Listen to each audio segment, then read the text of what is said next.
नमस्कार दोस्तों, मैं पुष्पा मौर्य। आप सभी का बहुत बहुत स्वागत है दोस्तों हमारे YouTube चैनल पुष्पा मौर्य 3539 पर। दोस्तों आज की इस वीडियो में हम बात करने वाले हैं वट सावित्री व्रत 2026 के बारे में। वट सावित्री व्रत कब है दोस्तों, इस दिन हमें क्या करना चाहिए, क्या नहीं करना चाहिए, पूजा कैसे करनी चाहिए और कौन सी गलती करने से हमको बचना चाहिए, और दोस्तों आखिर क्यों इस व्रत को पति की लंबी उम्र का व्रत माना जाता है। वीडियो को अंत तक जरूर देखें दोस्तों। और अंत में मैं आपको बताने वाली हूँ एक ऐसा छोटा सा उपाय जिसके करने से घर में सुख समृद्धि अखंड सौभाग्य बना रहता है दोस्तों। तो दोस्तों वीडियो पूरा देखिएगा, अंत तक देखिएगा। और अभी तक जिस किसी ने हमारे चैनल को सब्सक्राइब नहीं किया है तो सब्सक्राइब कर ले। चैनल पे नए हैं, पहली बार है तो बेल आइकन ज़रूर दबाएं दोस्तों, ताकि आने वाली सभी वीडियो की नोटिफिकेशन आपको सही समय पर मिल जाए। दोस्तों वट सावित्री व्रत 2026 हिंदू पंचांग के अनुसार वट सावित्री व्रत ज्येष्ठ अमावस्या के दिन मनाया जाता है। जो जेठ अमावस्या होती है हमारी, उसी दिन मनाया जाता है। साल 2026 में वट सावित्री व्रत इस साल 16 मई 2026 शनिवार को मनाया जाएगा। इस दिन सुहागिन महिलाएं अपने पति की लंबी आयु के लिए और सुख समृद्धि के लिए व्रत रखती हैं। वट सावित्री व्रत का महत्व क्या है दोस्तों, धार्मिक मान्यताओं के अनुसार देखा जाए तो माता सावित्री ने अपने पति तप, प्रेम और बुद्धि से यमराज से अपने पति को सत्यवान के प्राण वापस ले आए। इसी कारण दोस्तों यह व्रत अखंड सौभाग्य, पति की रक्षा का प्रतीक माना जाता है। बरगद के पेड़ यानी कि टहनी, बरगद का पेड़ यानी कि वट वृक्ष, बरगद के पेड़ को वट वृक्ष भी कहा जाता है। दीधारु और अमृता का प्रतीक माना जाता है। जो बरगद का पेड़ होता है उसे वट वृक्ष कहा जाता है। ये दीधारु और अमृता का प्रतीक माना जाता है। अमृता का कि मतलब अमर हो जाते हैं, जैसे कुछ लोग होते हैं, अमृता का प्रतीक माना जाता है। इसीलिए इस दिन वट वृक्ष की पूजा की जाती है। वट वृक्ष पूजा की सामग्री अब हम जानते हैं कि हमें वट पूजा वृक्ष में वाले दिन हमें क्या क्या सामग्री चाहिए।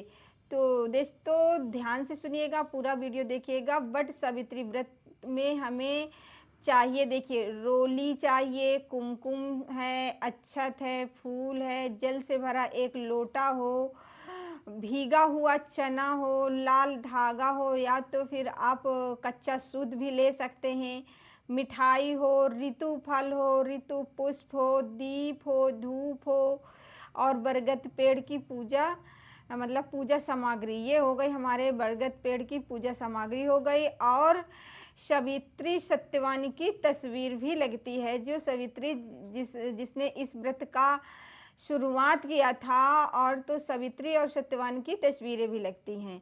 इन चीज़ों के बिना पूजा अधूरी मानी जाती है। इनमें से अगर आपका कोई सामान नहीं है, जैसे सब चीज़ आपको इकट्ठा करना है, इनमें से अगर कुछ चीज़ भूल गई तब भी आपकी पूजा अधूरी रह जाएगी। इसीलिए आप पहले से पहले ये सारी सामग्री इकट्ठा कर सकते हैं। अब हम जानते हैं दोस्तों कि पूजा कैसे करनी है। उस दिन हमें सावित्री व्रत वाले दिन वट वृक्ष की पूजा कैसे करनी है। तो आप सुबह मॉर्निंग में जल्दी उठें, ब्रह्म मुहूर्त में उठें और सबसे पहले स्नान करें। स्नान करके साफ सुथरा धुले हुए कपड़े हों तो आप उन्हें पहन लीजिए। अगर हो सके तो आप नए कपड़े पहन लीजिए, लाल पीला कुछ भी चलेगा। और लेकिन अगर नहीं है तो आप पुराने कपड़ों को ही पहले से धुल करके प्रेस करके अच्छे से रख सकते हैं और फिर उन्हें पहन लीजिए। इसके बाद आप व्रत का संकल्प लें। फिर इसके बाद अब आपको बरगद के पेड़ के पास जाना है। जहाँ बरगद हो, बरगद का पेड़ 12 वर्ष से पुराना होना चाहिए। नया पेड़ नहीं पूजा जाता। फिर दोस्तों सबसे पहले हमको करना क्या है, जो लोग पहली बार रहे वो लोग ज़रूर ध्यान से सुने। पेड़ की जड़ होती है जो वहाँ जल चढ़ाया जाता है। फिर रोली और चावल अक्षत अर्पित किया जाता है। रोली चावल अर्पित करा जाता है मतलब चढ़ाया जाता है। रोली चावल चढ़ा दें, फिर फूल चढ़ा दें, धूप बत्ती जला दें, दीपक जला दें और कच्चा सूत्र लेकर बरगद के पेड़ की 7 बार परिक्रमा किया जाता है, गोल गोल घुमा जाता है, फिर वो उसी में बंध जाता है। दोस्तों, परिक्रमा करते समय आप अपनी पति की लंबी उम्र और परिवार की सुख शांति की प्रार्थना भी कर सकते हैं। जैसे आप फेरी लगा रहे हैं, 7 फेरी लगा रहे हैं, तो उस समय अपने पति की लंबी उम्र की और अपने घर में सुख समृद्धि बनी रहे, इसकी प्रार्थना जरूर करें दोस्तों। फिर इसके बाद वट सावित्री व्रत की कथा सुने, कथा पढ़ें। जैसे कोई बहुत से लोग नहीं पढ़े हुए हैं तो कोई सुना रहा, दूसरा सुना रहा, तो आप बैठ के आराम से पढ़ सकते हैं। चलिए मैं आपको एक छोटी सी कथा भी आपको कह के सुना रही हूँ। तो दोस्तों, एक राजा था। राजा अंशुपति की पुत्री अश्रुपति की पुत्री सावित्री बेहद तेजस्वी और पतिव्रत था। मतलब वो बहुत तेजस्वी थी और बहुत पतिव्रता थी। दोस्तों, उन्होंने सत्यवान को पति के रूप में चुना। उन्होंने जो सावित्री हैं, अश्रुपति की बेटी सावित्री हैं, उन्होंने सत्यवान को अपने पति के रूप में चुना था। लेकिन नारद जी ने पहले ही बताया कि सत्यवान की आयु बहुत कम है। नारद जी ने पहले ही सावित्री से बता दिया था कि देखिए मतलब कि सत्यवान की आयु जो है वो बहुत कम है। फिर भी सावित्री ने विवाह उन्हीं से किया। जिस दिन सत्यवान की मृत्यु होनी थी, उस दिन सावित्री भी उनके साथ जंगल गई। जब यमराज सत्यवान के प्राण लेने आए तो सावित्री भी उनके पीछे पीछे चल पड़ी। जब यमराज सत्यवान के प्राण लेकर चल दिए तो सावित्री भी उनके पीछे पीछे चल दी। सावित्री की बुद्धि, भक्ति और प्रेम से प्रसन्न होकर यमराज ने सत्यवान को पुनः जीवन दान दिया। इसीलिए कहा जाता है दोस्तों कि सच्ची श्रद्धा और विश्वास से किया गया व्रत कहीं न कहीं जरूर फल देता है। अब दोस्तों, हम जानते हैं कि हमें क्या नहीं करना चाहिए। वट सावित्री वाले व्रत के दिन भूल कर भी ये 5 गलतियां आपको नहीं करनी हैं। जैसे कि किसी का अपमान न करें, झूठ न बोलें, क्रोध न करें, तामसिक भोजन न करें, मांस मदिरा ना पिए, मतलब जो लोग खाते पीते हैं वो सब ना खाएं पिएं।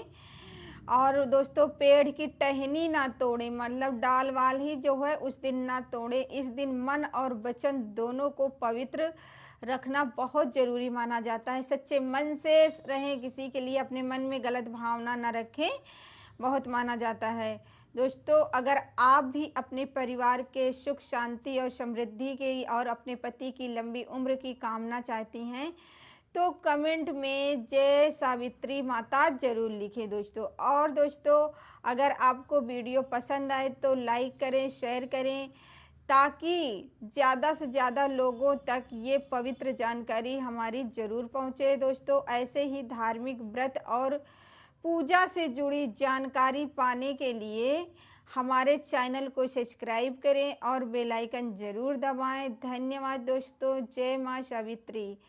दोस्तों, आप सभी को वट सावित्री व्रत की बहुत बहुत शुभकामनाएं। और याद रखिएगा 16 मई शनिवार को ही मनाया जाएगा। उस दिन गलती से भी कोई 5 गलतियां ये ना करें, ताकि आपका व्रत सफल हो। आप हमेशा सौभाग्यवती, अखंड सौभाग्यवती बनी रहें।